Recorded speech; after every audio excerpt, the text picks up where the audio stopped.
What's going on, guys? It's your boy Parag. It's day 27. I'm not gonna lie, I know I always say it, but guys, this time the sleep was not it, bro. The sleep was not it. I went to bed at like I fell asleep. Like actually like fell asleep. I would say probably around like 1 a.m. And then I woke up at like 6, went for a walk, and here I am. Ooh, I gotta get my sleeping schedule. I'm not gonna lie. I think my sleep is hindering from my actual gains. But anyways, day 26. We went on the walk. Oh my god, I can't even say walk. Something light for me. If you want to skip to the workout, today is back day. My back is pretty sore though because I played ball yesterday, but I'm gonna just push through that. Before we get into the reading section, we always, question of the day, and that is,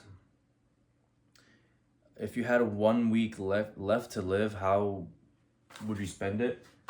First of all, this job that I have right now, instantly quit.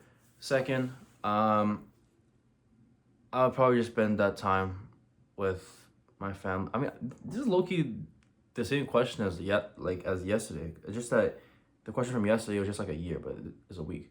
But if it's a week, I wouldn't travel because it takes time to travel, and like that time for me, like the time that I'm traveling, I could be spending time with my friends and family. There's that. I would definitely, I don't know, I'd do some wild shit. I'd just be like, I'll just go to like any girl, be like, yo, I'm about to die in a week. You mad fine. But aside from that foolishness, on a real note, just honestly just spending time with my friends and family, because if you got 1 week to live, I feel like that's like the only valid answer to have. Unless you're like lonely. If you're lonely, then damn, I don't even know how. Live life, I guess. I don't know. But anyways, hey, reading 5 pages up to date. Yesterday we were talking about the different types of certainty, and let's get on to the next chapter, or next section, I should say. The next portion is called evaluative certainty. Evaluative certainty is the capacity to gather reliable information about others or to know how to evaluate them according to established standards and criteria of evaluation, or both. In pre-modern courtship, this task was achieved by the fact that prospective partners belonged to close social networks. Partners either came from the same village or town or knew each other through the sharing of common residence during employment. Most couples knew each other very well before marriage through religious and community groups, affiliations, and many marriages occurred among servants and apprentices of the same household. Most people knew quite well the person they married from the village or the town, or knew them by reputation. That mode of information gathered by made evaluation both personal and collective, with the reputation playing an important role in the mate selection. This mode of information gathering was not, of course, more reliable than the more individualized modern one. This state of affairs continued until quite late in the 20th century. In 1932, a large study of residential propensity in marriage selection found something astonishing. In a population of 10,000 people who registered for marriage, more than 6,000 lived 20 blocks or less from their partner. Damn. With more than half of the number living actually less than 5 blocks away from the other. Damn. And as late as the late 1960s, spatial homogamy. What is that even? Homogamy? What? Homogamy was the dominant predictor of choice of a mate and a tool to gather information about the others, since it was likely to have entailed homophobic social networks. In other words, even when the family did not exert a direct control over the choice of a mate, spatial homogamy ensured that a choice of a mate was traceable to known social networks. This reduced evaluative as well as normative uncertainty. When the individual taste played a role in the choice of a mate, and of course it did, the taste relied on close social network, which helped in turn consolidate evaluative certainty. So I guess with that one, just more of like using information to like about your partner or some shit. Next one is called procedural Certainty. Procedural certainty pertains to the rules which one is able to carry forward an intention and an interaction. Rules differ from norms in that way, in that they pertain in the sequential order in which things are done and to capacity to carry forward an interaction. For example, in middle class homes, the widespread 19th century practice of calling observed a protocol whereby a suitor would submit his desire to court a woman for her parents' approval and would subsequent be admitted. We can appreciate the roles that rules played in the courtship with a literary example of Gustave Flaubert's realistic rendering of the provincial mode of the 19th century France in Madame Bovary. In the following excerpt, we know only that Charles is timid and awkward and that he has set his sights on Emma. Okay, Charles. Charles' timidity is a good way to appreciate the role of a social rules in making actors declare their sentiments and see these sentiments being translated into decisions. Flaubert describes the thoughts of Monsieur Ronald, Emma's father, regarding the relationship. So this right here is going to be Emma's father talking about Charles. So noticing that Charles went red in the face when he was near his daughter, which meant that one of these days he would ask for her hand, he, Emma's father, pondered the whole matter in advance. It was true he thought of him a bit of a loser and not what he'd have chosen as a son-in-law, but people said he was a steady young man, careful with his money and very learned, and probably he wouldn't haggle too much over the dowry. Now, Emma's father was going to have to sell 22 acres of his place, and he owned a lot to the mason, a lot to the harness maker, and the shaft of the cinder press needing replacing. He said to himself, if he asked me for her, I'll let him have her. So have her daughter. The time has come. Charles gave himself as far as the corner of the hedge, and finally, when they passed it, Maitre Renaud, he murmured, there's something I want to tell you. They stopped. Charles said nothing. Well, come on, out with it. As if I didn't know what's on your mind. Old Renaud replied with a soft chuckle. Pity Renaud, stammered Charles. There's nothing I'd like better, continued the farmer. I'm sure me little... Charles, bro, tee up, bro. He's like stuttering and shit. Just like me. So he says, I'm sure me little girl feels the same way, but I'll still better be to ask her. Next morning, Charles was at the farm by 9. Emma blushed when he came in, although she tried to cover her embarrassment with a little laugh. Emma's father embraced his future son-in-law. They put off any discussion of money matters. There's plenty of time for that. In these short passages, someone as emotional awkward as Charles is immediately understood by Emma's father, who can convey his formal offer to Emma, thus initiating the process of courtship, which is enabled again by the fact that this world is...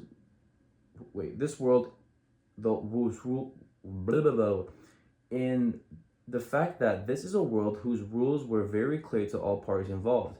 In this vintage, there is a subtle and intricate mix of individual sentiments and public conventions. The protagonist's return is combined with their ability to decipher the shades and nuances of others' concealed emotions and to carry the intentions of protagonists forward through well-known scripts and rules. Social rules and social conventions are doing the work of realizing Charles' wills and intentions, not his sentiments. In such a world, there is very little need to introspect about one's feelings. From his silent brush to his embarrassed laughter, everything has been settled because this is a world in which social rule carries forward social interactions and feelings. Social rules and procedures, rather than subjective emotions, do the work of bringing people together. Rules and procedures moved along with the fact that courtship had a narrative structure. Courtship was an experience of going through different stages or sequences. This is the emotional exchange was likely to follow a narrative progression. What does that say? One moved step by step with a sense of direction, and the direction of the interaction gave certainty to its meaning and to the part each one was supposed to play. There existed a well-established sequence of events leading up to marriage, including the announcement of bans to solidate community comment and input. The narrative or sequentiality of courtship was made possible by the fact that social interactions and emotions were enmeshed with religious cultural cosmologies, which consecrated the emotion of love and sexuality in terms of marriage. Okay, and the next one is called emotional certainty. The last dimension of certainty conveyed by traditional forms of courtship pertains to the fact that actors acted as if they knew the nature and intensity of their own emotions and could easily assert those of others. Emotionally certain is tightly connected to the capacity to translate emotions into sequences, narratives, goals, and objectified signs, which express and performative induced emotions. Emotions were built up through the interaction or were the catalyst to it. The mere fact of a courtship often engaged the totality of one's emotions. For example, in 1836, Theodore Dwight Weld, one of the architects of the American abolitionist movement, had met the Grimm sisters, Sarah and Angelina, who fought against the brutality of men against their gender. After a few meetings in February 1838, Weld wrote a careful worded letter in which he confessed his love to Angelina Grimm.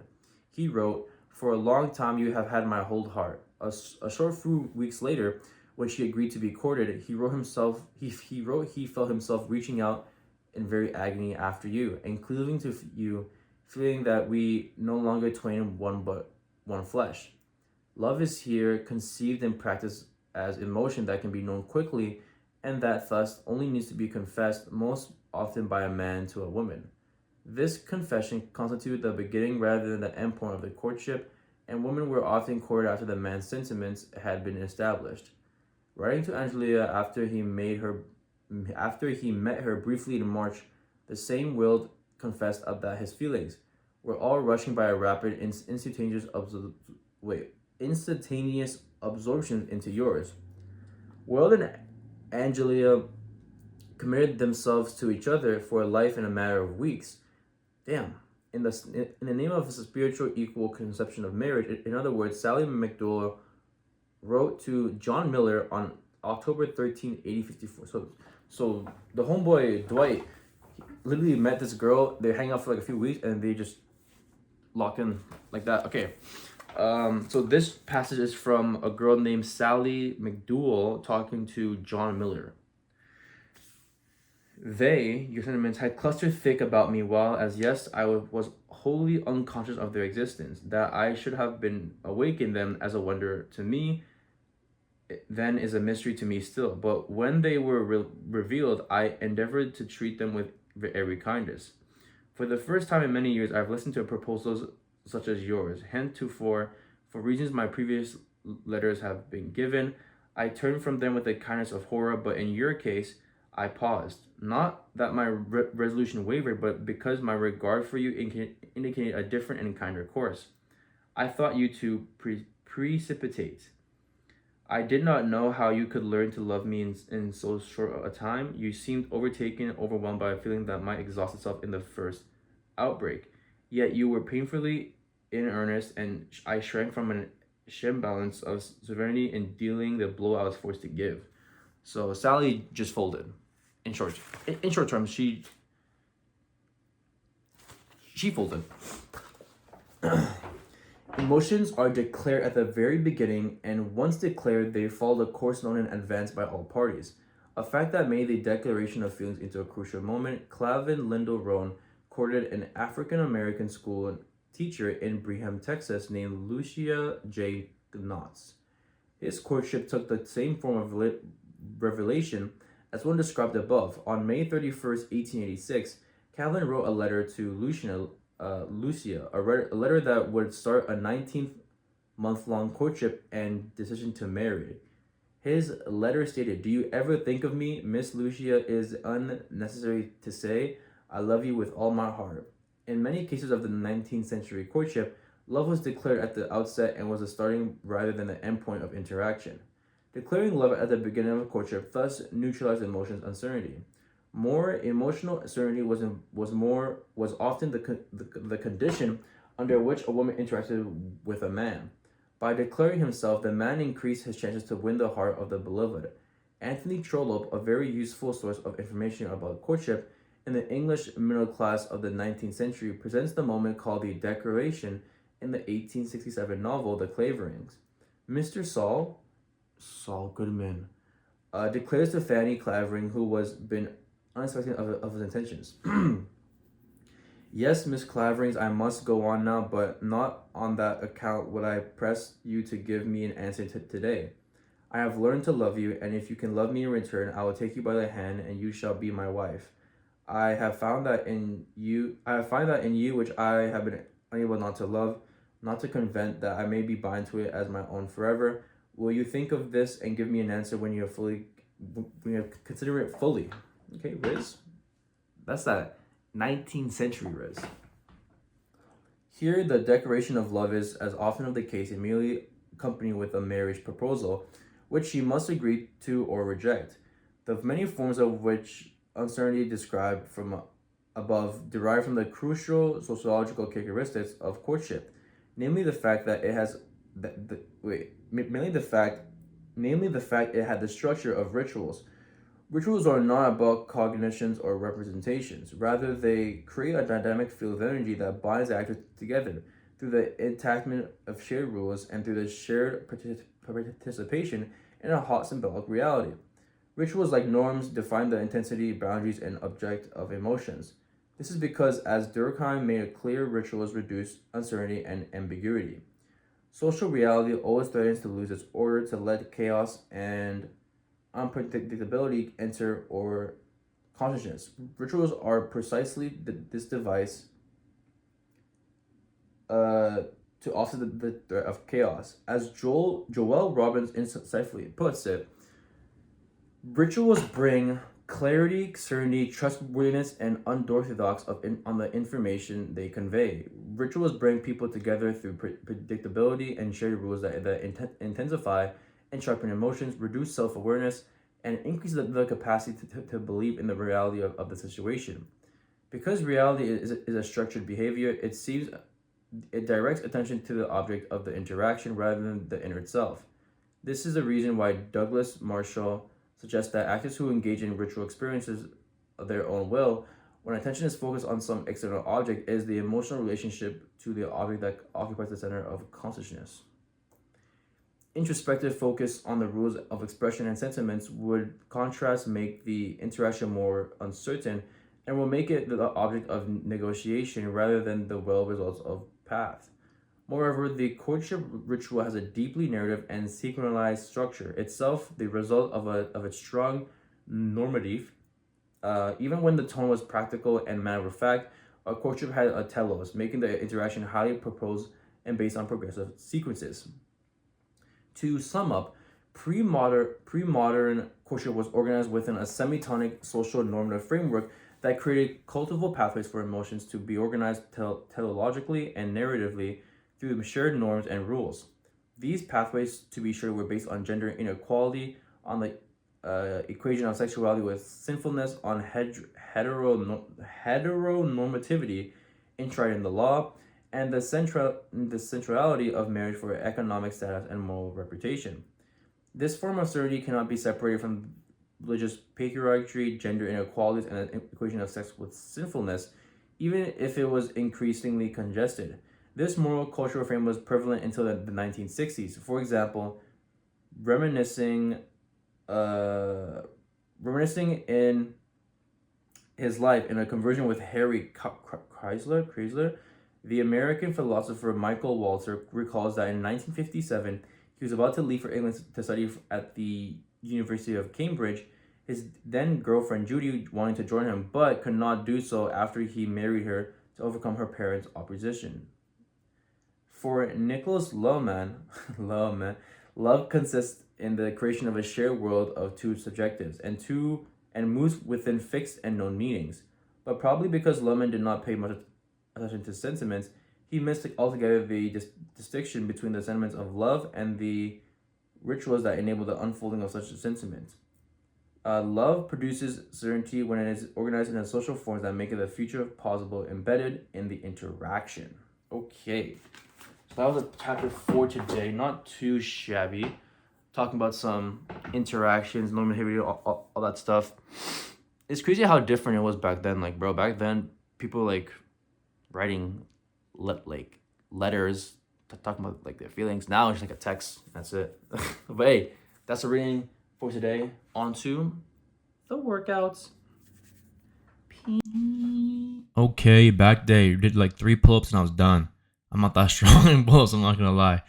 Next workout, doing some dumbbell seated rows, not seated rows. I forgot what this is called, but I'm not gonna lie, the form is not the greatest. I'm not gonna lie, guys. I think I was feeling maybe like 35% this workout. I was out of it, bro. I was tired. But anyways, gotta go through it. You gotta push through. We got some dumbbell trap pulls here. Starting off with my right, because my right trap is bigger than my left. I don't know how. No, it's smaller than my left. I don't know how that makes any sense, but I guess so.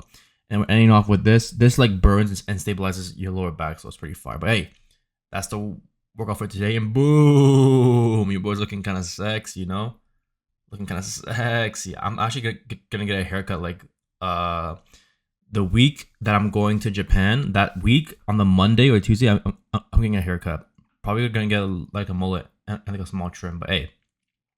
And then for the breakfast, literally the exact same thing. A scoop of oatmeal, protein powder, milk, peanut butter, coffee beans, and then an apple and an orange. Onto the lunch. Lunch was some light. We got one little chicken wing. We got some beef curry and then some sourdough bread. And then for the dinner, boom, we got more chicken wings and some quinoa salad. But hey, that's the video for today. Thank you guys for watching. That was day 27. Locked it in, dialed, and I'll see you guys tomorrow for day 28. Make sure y'all like, subscribe, share, all that good stuff. I love y'all. Peace.